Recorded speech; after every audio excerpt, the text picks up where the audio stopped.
Hey everybody, how's it going?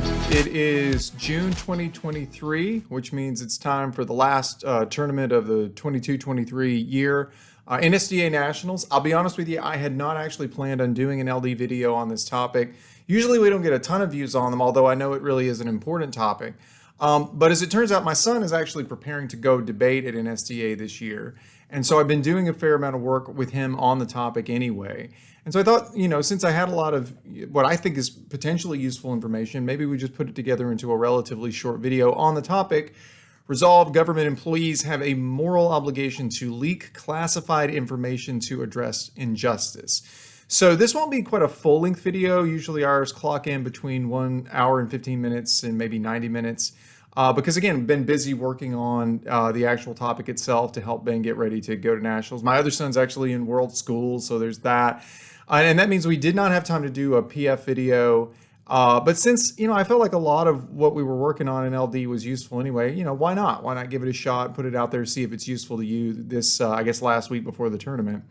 So this is going to be 7 relatively quick tips on the government leaking topic for LD at NSDA Nats 2023 in Phoenix, Arizona. I'm not going to try to load you up with a bunch of evidence, as there are plenty of other sources and commercial briefs out there on those. Instead, I'm going to talk mainly about broader conceptual issues that I hope that you can use in your case, or at least maybe prepare for in case you see them in other people's cases. That said, there are, I think, a few really good pieces of evidence that we found that we're going to put in the video that I think everybody will find useful. So it's probably worth watching, start to finish, even if you do watch it like double speed, like a lot of people, for those and for some of the tips. So just to open with some very general thoughts on the topic, I think it's a really solid general topic area because it combines, current controversies like Edward Snowden with long-standing philosophical questions about the duties that we owe, for example, to like government versus the duties we owe to other people. And that way it's kind of similar to sort of the civil disobedience topic that a lot of you started out with as novices, as the novice topic.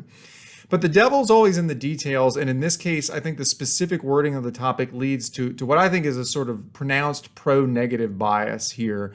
And as we'll talk about later, that's mainly because the term moral obligation is just a really high standard to meet.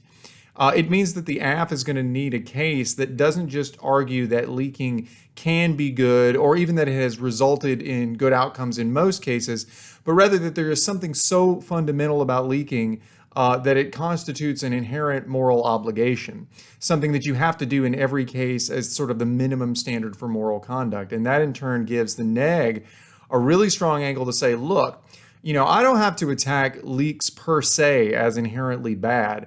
I can even stipulate that some leaks have good outcomes. All I have to do is show that leaking is either one, something that we should decide on a case-by-case basis as opposed to an inherent obligation, like depending on the particular facts of the case, or 2, something that is morally praiseworthy potentially, but not morally obligatory. It's something else we'll talk about later. In other words, it's good in the same way that giving all of your money to the poor would be good. You're a hero if you do it, but it's not required. So anyway, that's some very general thoughts. I think there is a little bit of a skew, but certainly the AF has a way to fight back, and I think it will end up being a really good topic because the people debating it are really good debaters. All right, so let's jump right in with tip number 1, know how NSDA Nationals works. So the rest of these are going to be resolution specific, obviously, but I thought we would start with one quick set of pointers that I think everybody can use when we talk about going and debating at NSDA Nationals.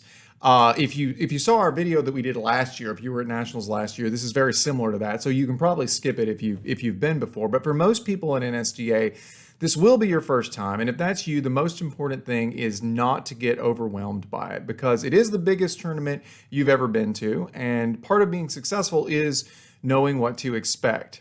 So no matter what a typical debate tournament is for you, NSDA is going to be different from that. It is not so different, though, that it needs to be intimidating. So let's just walk through a few of the basic features so that you're not caught by surprise.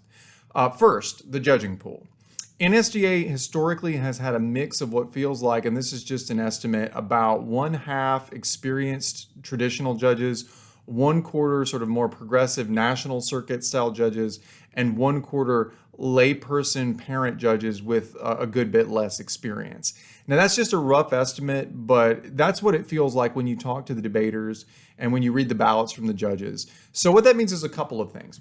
First, if you do a faster or more technical style of LD, you are going to have to adapt to a style that's more rhetorical for a more traditional audience. It doesn't mean that you have to dumb down the arguments. It does mean that you have to explain them in plain English. When I judged last year at Nationals, saw 2 or 3 very, very good debaters in the prelims come in and prop their little, miniature tables up, put their laptops right in front of their faces and start speed reading.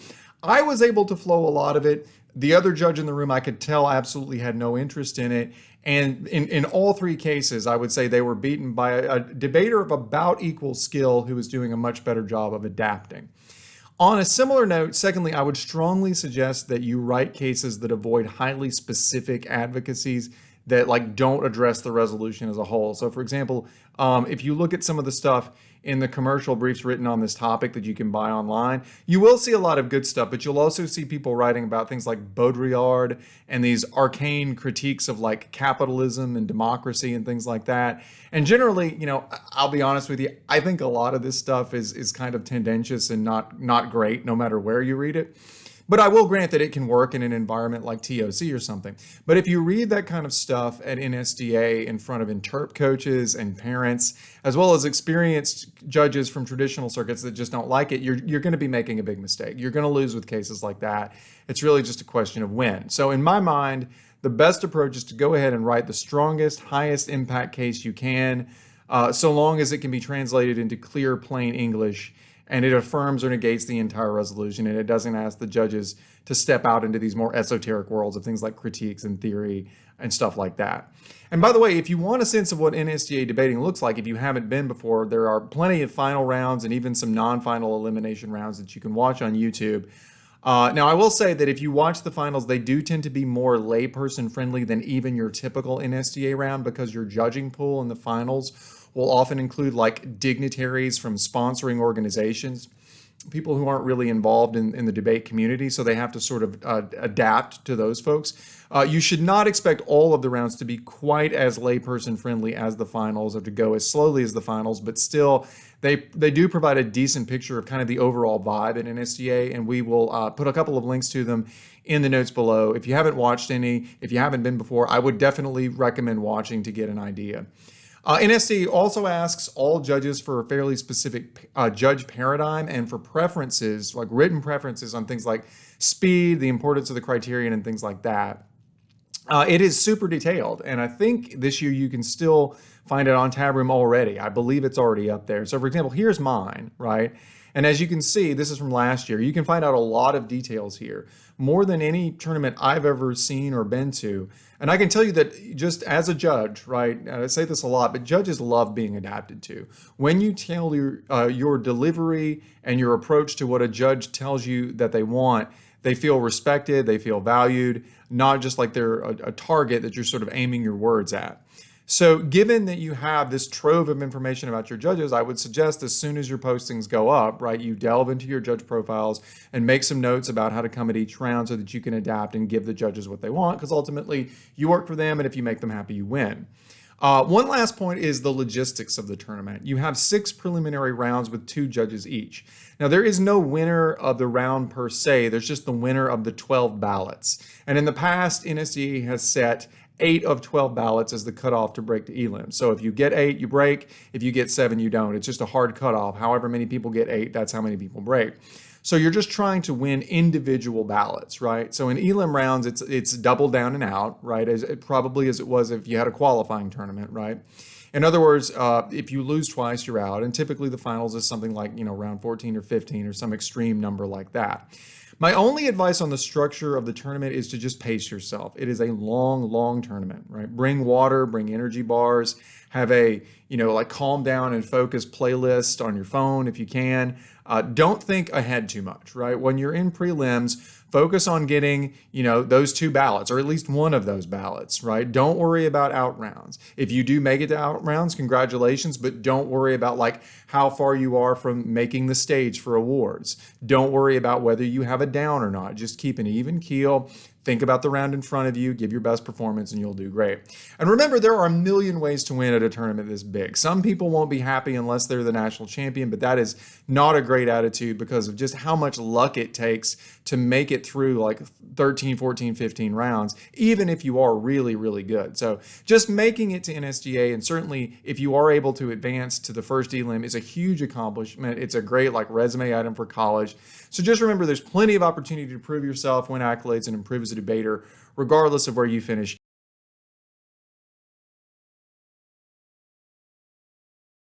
Okay, so tip number 2, this is a topic that rewards coherent logical storytelling more than impact stacking. So turning to the resolution itself, let's start with some very high-level general stuff. In terms of the broad structure of your case, I think everybody needs to understand at the outset what kind of topic this is. It is not a pseudo policy topic, and it is not a topic where you can just basically do nothing but beat people over the head with impacts. For comparison, like at NCFL Nationals this year, we actually just had a policy and impacts heavy topic in the resolution on academic tracking. This was something where I was judging. Most rounds were just, like study after meta-analysis on each side, and you stack them up and you weigh the impacts of academic tracking, good and bad. But this topic is very different. It is more about, I think, building a logical syllogism that supports a particular moral duty. And in that sense, the way I think of it is it's sort of more like those like engineering challenges you do in like science class where you have to use like toothpicks to build a structure that can hold a heavy weight. In other words, can AF build and defend like this logical and philosophical apparatus that holds up the weight of like a general moral duty to leak and can knock that structure down? You are not going to win as the AF by just listing examples of leaks that had good outcomes. You cannot run Edward Snowden is good, or you cannot run the Guantanamo Bay leaks in 2011 were good. You can't even run, I would say probably, you can't even run just a long list of good leaks with beneficial outcomes, because all that the NEG has to do in response to a case like that is say, okay, cool, great.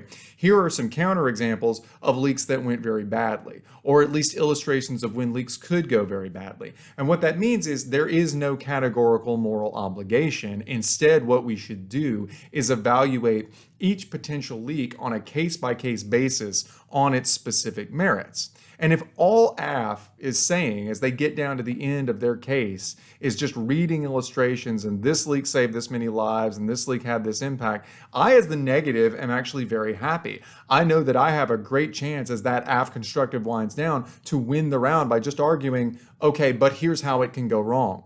Right, here's how AFs can go badly. Even if we stipulate to everything that the AF said, reject the moral obligation and go case by case, leak by leak, and therefore negate. So given that the case by case response is a pretty strong intuitive response to the idea of a categorical moral obligation, what is the AF supposed to do, just in very broad terms before we get to the specifics later? Well, I think it's two things. First, at minimum, I think the AF should be identifying some model of what this moral obligation looks like and when it applies and how it applies that isn't just completely open-ended. In other words, AF needs to do some framing work, maybe through a definition, maybe through an observation, maybe through an advocacy or a plan to narrow the scope of what this obligation looks like so that NEG can't just walk in and win by saying, well, yeah, but there are some exceptions. And luckily, there are some solid ways to do that, which we'll talk about in just a few minutes.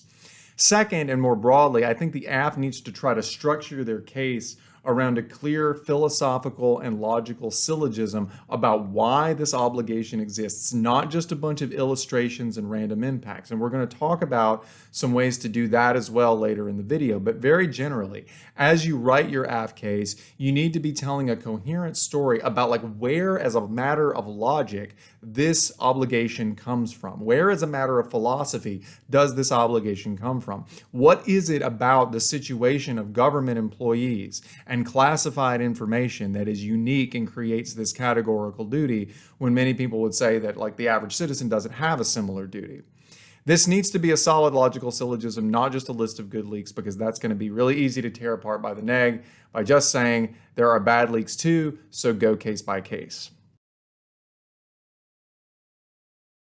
Looking at tip number 3, a moral obligation is more than just a good idea.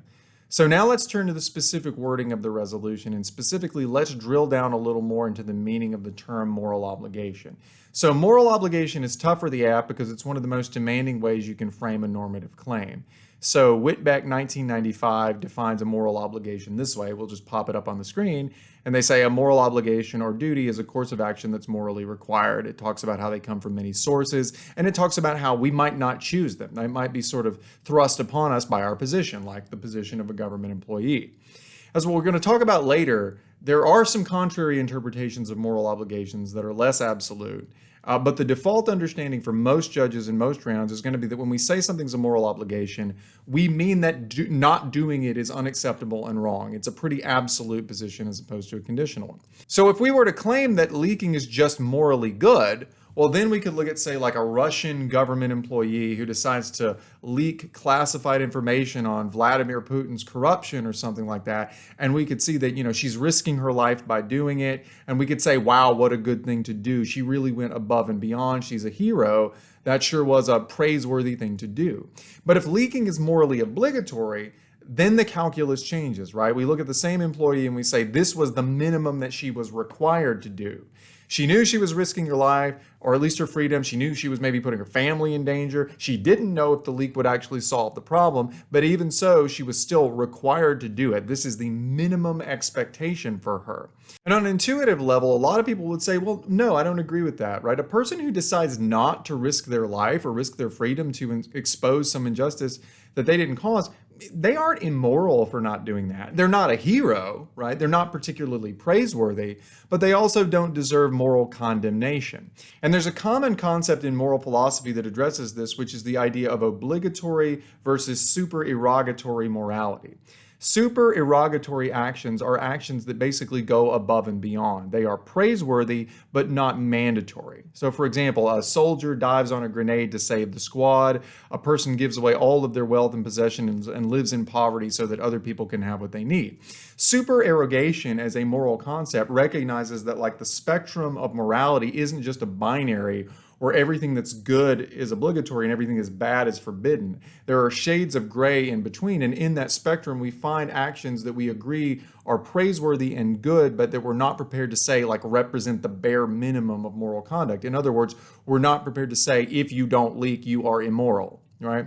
Not surprisingly, there's solid literature out there that specifically makes the point that leaking is supererogatory. That is praiseworthy, but not obligatory. So this is from Michael Hoffman and Mark Schwartz in 2014 in a piece called The Morality of Whistleblowing. And what it says is, if an employee decides to blow the whistle externally when no legal protection exists, this is the point where we would label such actions not only morally permissible, but supererogatory or morally praiseworthy. And they go on to say, the employee, after doing all he or she can do internally to rectify the misconduct due to the lack of legal protection against retaliation, should not be morally compelled to place the interests of others who might be harmed by the company's actions, talking about private companies here, before his or her own interests. Well, in the case of leaking classified information, by definition, you are not legally protected in doing that, right? By definition, it is illegal. It may not be criminally punishable, but it is illegal. And I think here, the NEG's argument is, look, even if I concede that leaking is generally a good thing, it's also incredibly risky. It's an uncertain strategy. It may or may not achieve its goal, and it may or may not come with terrible consequences for the leaker. And given that uncertainty, at best, according to the NEG, leaking belongs in the same category as things like falling on the grenade, giving away all your money, and so on. Even if it's good, it doesn't belong in the same category as morally mandatory stuff like, don't murder innocent people, don't dump toxic waste in the river. It is therefore, at best, according to the NEG, a supererogatory action and not an obligatory action. If you want to learn more about just general theories of supererogation, we will include a couple of links below that talk about it. I would encourage you to read those because I do think this is going to be a pretty strong go-to argument for a lot of negative debaters who have sort of a 1-2 punch of, number one, leaking is bad, but number two, even if you think leaking is good, it's supererogatory good, right? It's above and beyond good. It's praiseworthy good, not morally mandatory good. Now, if you are AF, how do you fight back against this frankly very strong intuitive position? I'm glad you asked because that brings us to our next tip. The AF should limit the parameters of the moral obligation. So to bring the debate back to a manageable place in terms of burdens, AF is going to have some framing work to do. Specifically, AF is going to want to put some, what I would call reasonable common sense limitations on the scope of this moral obligation to leak. And luckily, I think there are some pretty solid ways to do this. First of all, I would say the phrase a moral obligation, using the indefinite article a, is pretty open-ended as to what the specific parameters of the obligation are. A moral obligation is not the same thing as if the topic committee had used the phrase an absolute moral obligation or like an unconditional moral obligation. And so the AF can persuasively argue that, like, pretty much all of the moral duties that we have do come with some implied limitations. So I think there's plenty of room, either through a definition or an observation or like a plan/advocacy, to narrow the moral duty here to something more specific. And luckily, there are some real world examples in the literature of how to do this. So one example comes from Professor Candace Delmas in a piece called The Ethics of Government Whistleblowing in 2015, where she proposes a 3-condition test for what she calls government whistleblowing, but she's really saying it's unauthorized leaking. She uses a different term, but she's talking about leaking, right? And we will pop the 3-prong test up on the screen, as you can see, but the 3 prerequisites, according to Delmas, are basically: first, the injustice has to involve some serious government wrongdoing that the public ought to know about and be able to deliberate about. Second, the leaker must have first made lawful attempts to address the relevant injustice, or alternatively, reasonably determined that those efforts would be in vain, like they would be futile. And third, the leaker must have taken serious precautions to prevent any collateral harms, including things like potentially editing the content and carefully selecting who the leak recipients are. Now, there are some other options that we will link to that are a little more involved. There's like a 5-prong test from Michael Davis in 1996 in a piece called Some Paradoxes of Whistleblowing. But I really do like the Delmas formulation, because if you slide it into your case as like an observation or an advocacy, you just look at all the ways in which it lightens your burden as the AF. First, it limits the discussion to like serious injustices where the public has a good reason to know. So we are not going to be on the hook as the AF for like leaking the nuclear access codes or leaking the addresses of protesters that have been scooped up by intelligence agencies. We're also not talking about personal information like dossiers of individual people, again, collected by intelligence agencies that could be used to harass them. Second, if we use this formulation by Delmas, it requires as a prerequisite that there be attempts to solve the problem lawfully before you resort to leaking. So that's going to take out a common neg objection. Well, there's no moral obligation if you could just report it internally, right? If you could just report it to your supervisors or your superiors. And what we're saying here is we have the right to define the scope of the obligation in such a way that that is assumed, right? We assume that happened, and then we talk about the obligation if and when that fails, right? And lastly, it requires reasonable steps to limit harm. So this would address objections to like overbroad and indiscriminate dumps of information. So if your opponent is going on about Edward Snowden and Chelsea Manning dumping hundreds or even thousands of indiscriminate documents and how that could be harmful, your response could be, again, I have the right to define the scope of the obligation. And in my world, I'm using, responsible literature from Delmas, and that's not the type of leaking that we're talking about. You have part of the moral duty is that you have made efforts to minimize harm, so this is not going to be a topical example on the neg. So if the negative pushes back and says, well, hold on, you can't do that, you're taking ground away from me, I think AF can respond, look, very persuasively. I think most common sense, like lay judges, will buy this. Look, all moral obligations come with some reasonable limits. There is really almost no such thing as an absolutely, totally unconditional moral obligation. If the topic committee wanted to force me to do an absolute moral obligation, they could have said absolute moral obligation, but instead they say a moral obligation. And there's actually an excellent argument on this point by Eric Boot in 2019 in a piece called Obligatory Whistleblowing, Civil Servants and the Complicity-Based Obligation to Disclose Government Wrongdoing.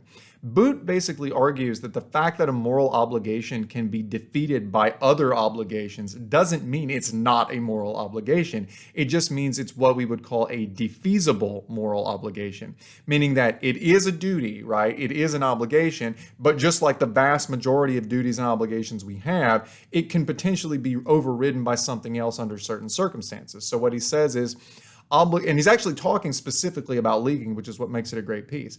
Obligations of remedy, however, are not optional excellences, and their violation does not result in moral blameworthiness. Disclosing government wrongdoing is thus not a supererogatory act. So great, there's a response to the supererogatory argument, but rather an obligation. An obligation, however, that is defeasible. as we have seen, and thus may be outweighed by countervailing moral reasons, right? So, for example, avoiding harm to others and national security.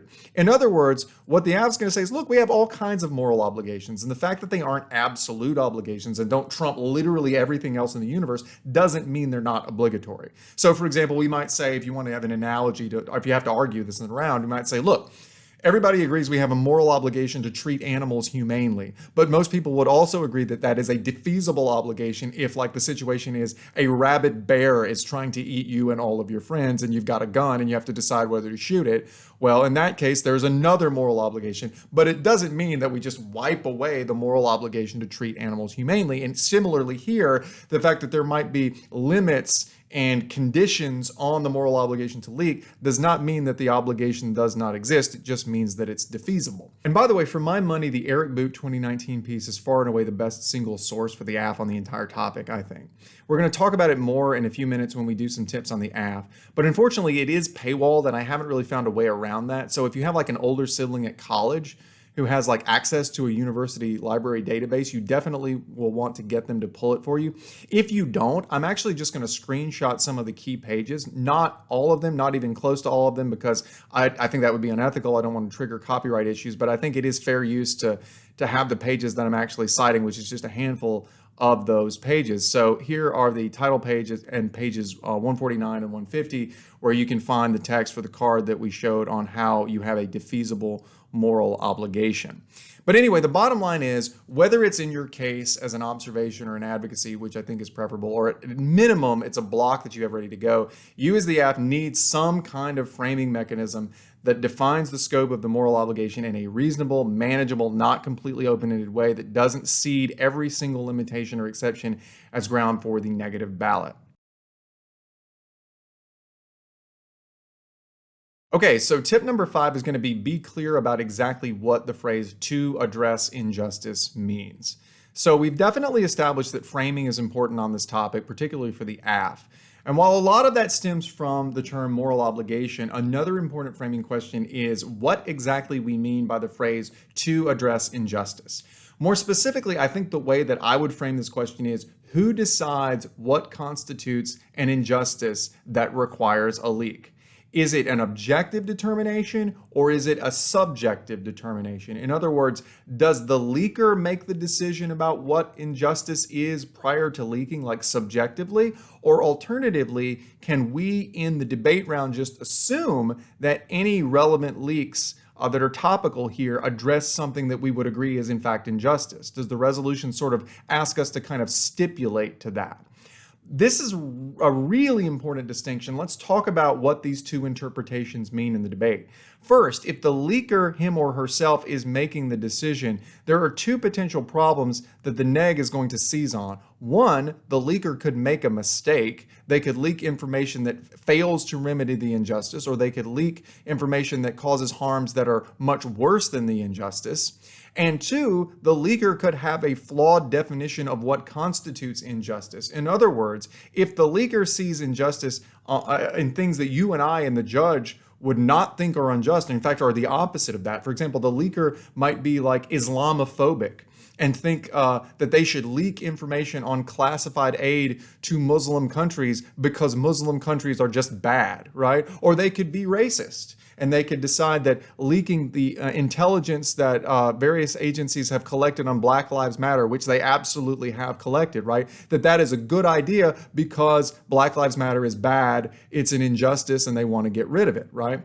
Well, obviously, mistaken or misinformed leakers and bad leakers, right, or evil leakers, you might even say, are two pretty significant impacts for the negative. So I think most negative debaters are going to want to take the position that the determination of what constitutes an injustice is a subjective decision that each potential leaker makes. So when you vote AF, you're basically just rolling the dice. You might get a good outcome from a good leaker that you agree with, or you might get a bad outcome from a bad leaker that you disagree with, or someone who's misinformed, right? Now, on the other hand, if what constitutes injustice is decided objectively and externally, then AF can plausibly argue that like mistakes and bad actors are not a problem. In other words, this interpretation would say that the resolution kind of assumes an injustice. So if a leak is happening and it's relevant here to this resolution, then by definition, it was in response to an injustice. And if a leak isn't addressing something that we all consider unjust, then it wasn't topical to begin with. In other words, we can assume an injustice and don't have to worry about mistakes. Now, in terms of impacts, there are some pretty good examples of why this matters. First, on a more abstract but still reasonable level, there's plenty of evidence that government employees have some really problematic beliefs that basically mirror the beliefs of the population generally.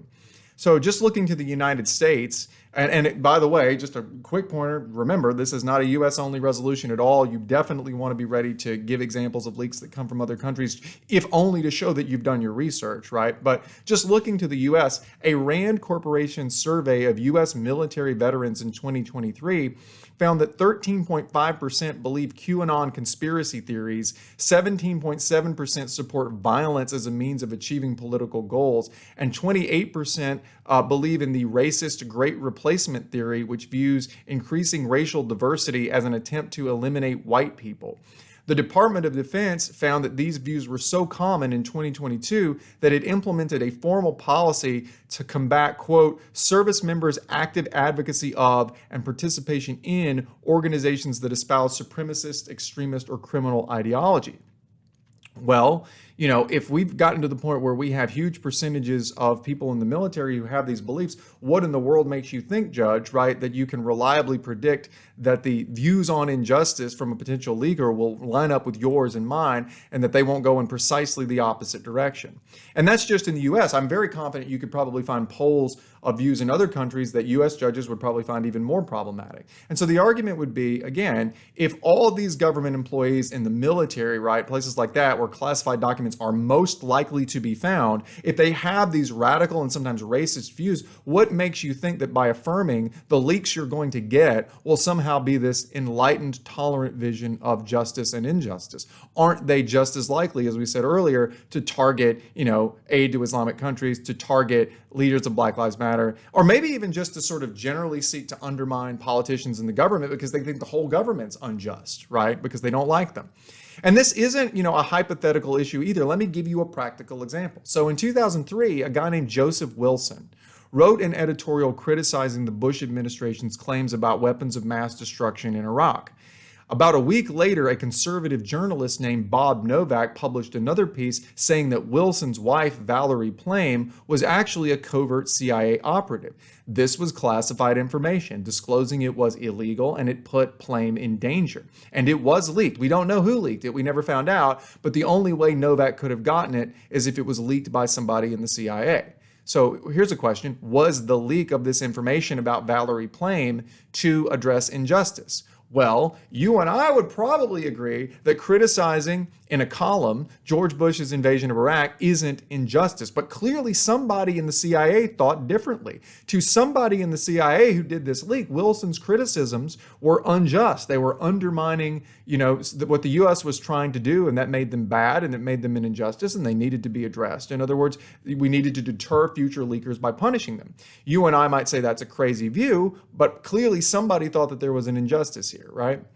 Beyond all this, there's just the fact that leakers are individual human beings. So even if they have good intentions, they may have access to only certain classified documents. They're unlikely to have the full picture in front of them.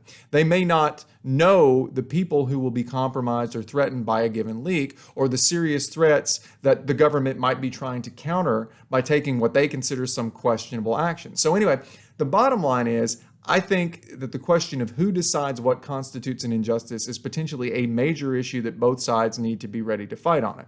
And if you get into an interpretation fight or a definition fight, I think the NED can argue that leaving it up to the individual leaker is how the real world works. You take the good leaks with the bad leaks, the helpful leaks with the harmful leaks. Leakers do not magically turn into philosopher kings when they encounter classified documents. So this is a real world interpretation and is therefore more educational. On the other side, AF can argue that if we just presume that there's an injustice, what we're doing is we're focusing the resolution on the core value question that really matters in value debate, which is what LD is, which is, do government employees owe a higher duty to justice and to the country as a whole than they owe to the government?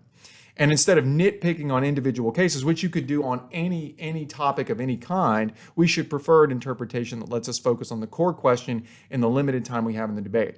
But anyway, TLDR here is that this is an underrated issue, so I would encourage everybody to have thought at exactly who is making the decision on what is just and unjust. Tip number 6 is that AF should emphasize duty and complicity. Okay, so given that the resolution is skewed pretty heavily toward the negative due to the term moral obligation, what can the AF do to counteract that? Like we said earlier, I think the answer is that AF has to tell a coherent, logical, philosophically grounded story about where this obligation comes from. And I think a big part of that story is emphasizing why government employees in particular are different from non-employees and how their status as civil servants gives rise to duties that not everybody has. And here again, I think some really good answers come from the Eric Boot 2019 piece that we mentioned earlier, Obligatory Whistleblowing, Civil Servants and the Complicity-Based Obligation to Disclose Government Wrongdoing. In fact, I would argue that Boot basically writes an outstanding AF case on this topic through the article itself. So again, I'd make every effort to get it, even if that means paying, I think it's like $35 to download it, and we will post a link to where you can do that in the notes below. It is 100% worth it, not just for the evidence for the case, but just for block after block where he's like preempting arguments. I think it's a really good piece. If you're paying $1,000 to go to Phoenix, if you have it, I might say, what's another 35? I understand that that's not a trivial amount of money, but I do think it's the best piece of evidence out there. But as before, without showing the whole thing, I am going to try to help out by putting up quotes and screenshots of a handful of very helpful pages in case that's not an option for you. So first, Boot argues that the reason government employees have this unique duty to disclose is that they have voluntarily signed on to work for an entity that they know might be perpetrating serious injustices. Consequently, they are at least somewhat complicit in those actions by virtue of their position. He writes, intentional participation in a collective venture is a basis for accountability for the harms and wrongs that result from this venture. Kutz calls this the complicity principle. Participants in collective harms are complicit in and thus accountable for the suffering such harms cause, not because the individual difference that they make. In other words, not because you as an individual government employee made this injustice happen, but because their intentional participation in a collective endeavor directly links them to the consequences of that endeavor. And here's the actual page with the quote if you want to see that and have it available. Boot clarifies that this complicity is kind of a spectrum. You can obviously be more complicit if you intentionally cause the injustice, but the fact that you didn't directly cause it and don't support it, while it might lower your culpability, does not completely absolve you from complicity and does not absolve you from responsibility to do something. And I am paraphrasing here, but sometimes paraphrasing in common sense is really good in debate. The way I'd make this argument is, look, you signed up for a job with a government that you knew sometimes does unjust things. And that's pretty much every government in the world. It's public knowledge that they have done or at least allowed very unjust things. And you took a paycheck from that government and you took benefits from that government. And then you learned about some specific injustice that it either did itself or at least is covering up. And that is enough to trigger your complicity if you don't publicize the injustice. You are not an innocent bystander as a government employee. You are close enough to the problem and you have benefited enough from the government that is doing or at least covering up the problem that you now have a duty to act, even if it's hard, even if it's risky to you. And again, here is a screenshot of the card where he's talking about the idea that it is sort of a spectrum. Admittedly, it's a pretty heavy paraphrase, but you can get it from that.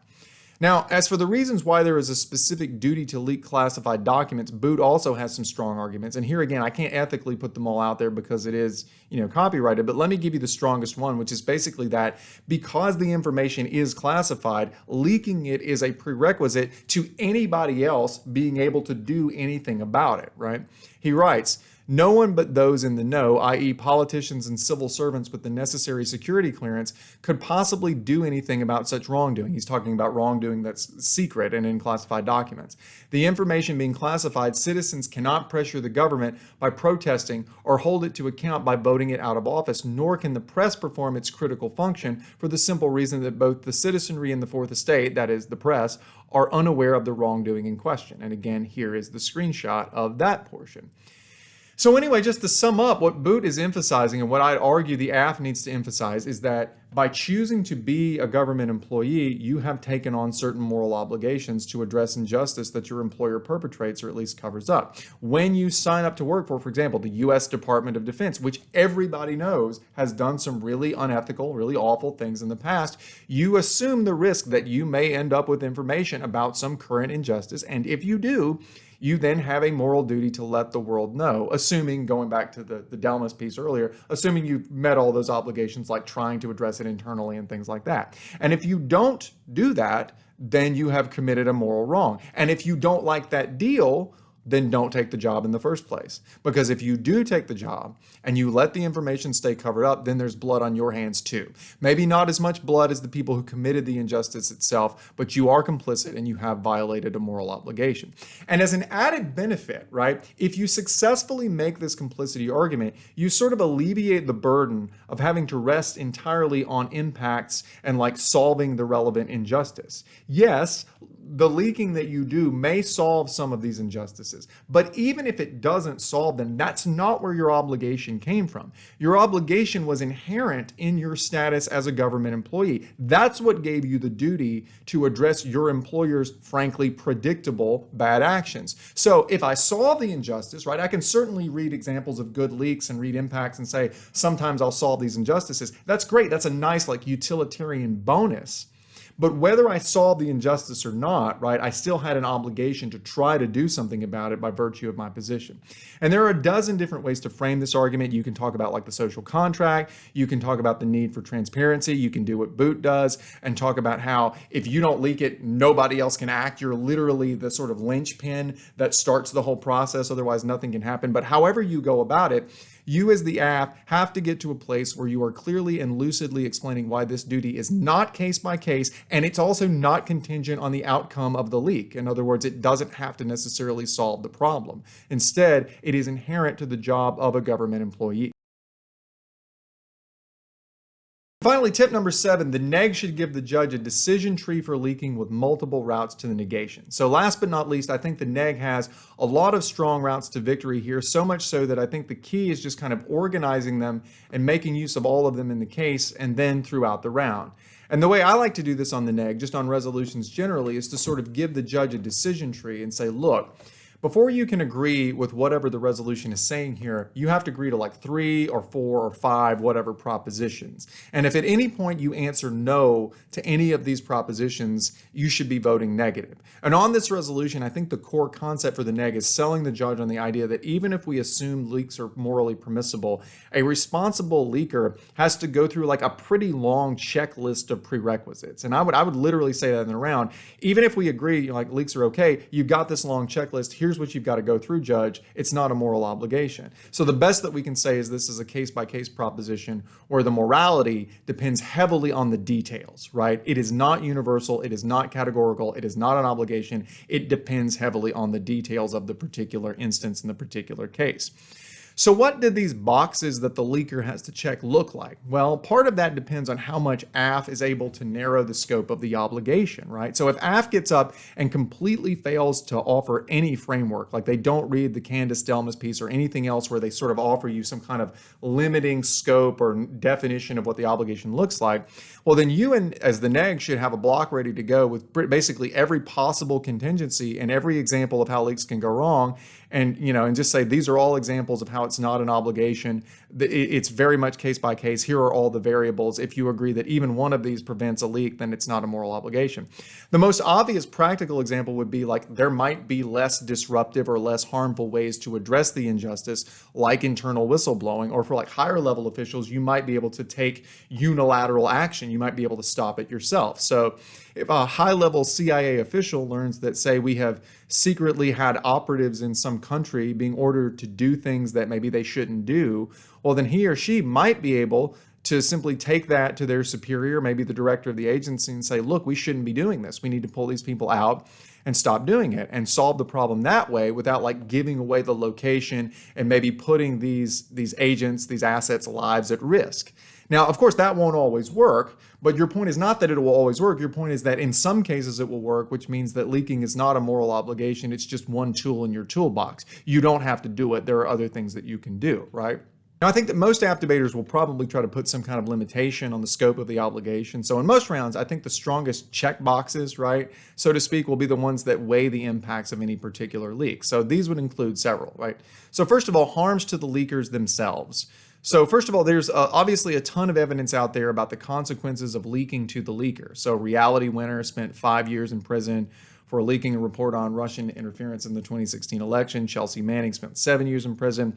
Edward Snowden had to seek asylum in Russia. And those are just in the United States, which is a relatively democratic, tolerant country with due process protections. I'm sure there are plenty of examples globally of leakers who've suffered much, much worse penalties, I'm sure up to and including death. And the argument here really goes back to the supererogatory versus mandatory point. And Neg just says, look, it would be heroic for a person to risk prison or death or whatever to draw attention to an injustice, but it's not the moral minimum. If you're a low-level government employee, you didn't cause the injustice, you didn't contribute to it, and maybe it's a relatively minor injustice too, like some kind of like low-level, corruption or bribery. Yes, it's still unjust, but it's not like genocide or something. You aren't strictly obliged to throw yourself on the grenade, as it were, as a matter of basic morality. So first, Judge, the first thing you have to do on your checklist, the first off-ramp on the freeway, is you have to look at specific facts and decide whether the injustice was so great and the odds of remedying it were so high that there was really no moral obligation but to leak. In a lot of cases, the answer to that would be no. Second, what you would say is there is the possibility of harms to like the public or harms to other government personnel. And this is probably the most basic variable that makes leaking case by case as opposed to a moral obligation. It's just that classified documents are classified for a reason. And it's usually because the government determines that there would be some serious potential cost to making it public.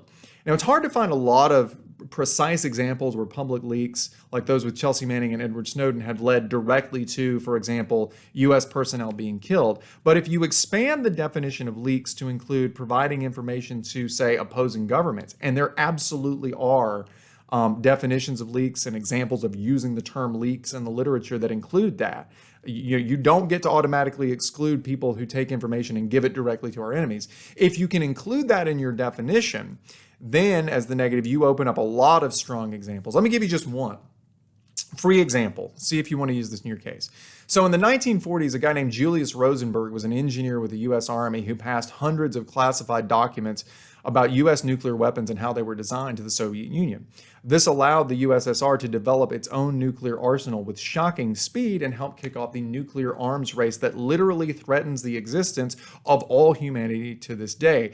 Julius Rosenberg and his wife Ethel, who also assisted in the leak, were communist, and they believed that the United States government and society were unjust, that capitalist bourgeoisie, economics and government were an injustice. So they sort of tick all of the boxes to be topical under this resolution, but their leak continues to put billions of lives at risk by, kickstarting the sort of nuclear aspect of the Cold War, right?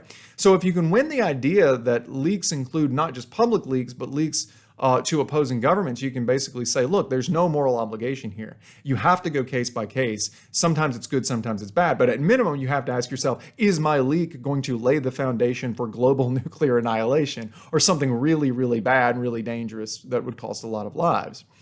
And of course, beyond that, remember that we don't always have to necessarily point to a specific example where a given harm has occurred, just the logical possibility that it could occur. So you can talk in terms of reasonable hypotheticals, but it is going to always help to be able to cite specific examples of where things have actually gone wrong. So you should try your best to line those up. Third, a lack of sufficient information to predict the likely outcome. This is a kind of err on the side of caution argument. It is unlikely that any one given government employee will have access to all of the relevant information on any given situation, and the context matters. The government might be doing something that seems bad, that seems really unjust, until you pull the camera back and realize that it's the only thing that is preventing a much larger atrocity or a much larger injustice. So the argument here would be that morally justified leaks are actually going to be pretty rare. In the vast majority of cases, you as an individual government employee are not going to know enough to reliably predict that a given leak will solve the injustice, or even enough to know that it won't cause greater harm because you don't know all the context. You might have classified documents A, B, and C, but you have no idea what is in classified documents D through Z, which might give a very clear picture of why this is necessary, why it's the least bad outcome, why it's not an injustice. So really, in most cases, you as an individual employee, even if your intentions are pure, will be rolling the dice and hoping and guessing that you're not missing some key detail, which again is why we rely on the entire apparatus of government, not one individual person with limited perspective to make these decisions. So here again, we say there's no obligation. Instead, it's case by case. You have to be really, really sure that you know all the information, and you probably don't, right? And then finally, another variable, last one I have in the video, is the leaker's own definition of justice is flawed. And we talked about this earlier, right? This goes back to the argument that every individual human being has their own definition of what injustice is. And given these endless, largely random permutations, a potential leaker can't just assume, oh yes, I have the moral high ground here and I have an obligation to stop anything that I personally think is unjust. No, you don't. Because for a significant percentage of people on a significant number of issues, your subjective views on justice are highly questionable and might just be flat evil, right?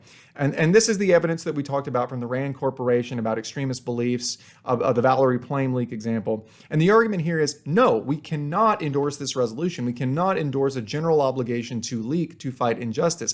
Leakers who have deeply problematic views on injustice should not leak. If you think that you need to leak intel on the leaders of the Black Lives Matter movement or undocumented immigrants to expose them to harassment or whatever, you should not leak.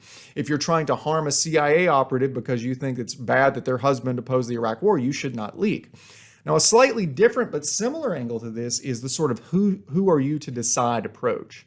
This argues, look, we live in a dangerous world, right? It would be nice if all the other countries in the world and all the non-state actors agreed to follow a strict code of ethics and play fair, but they don't, right?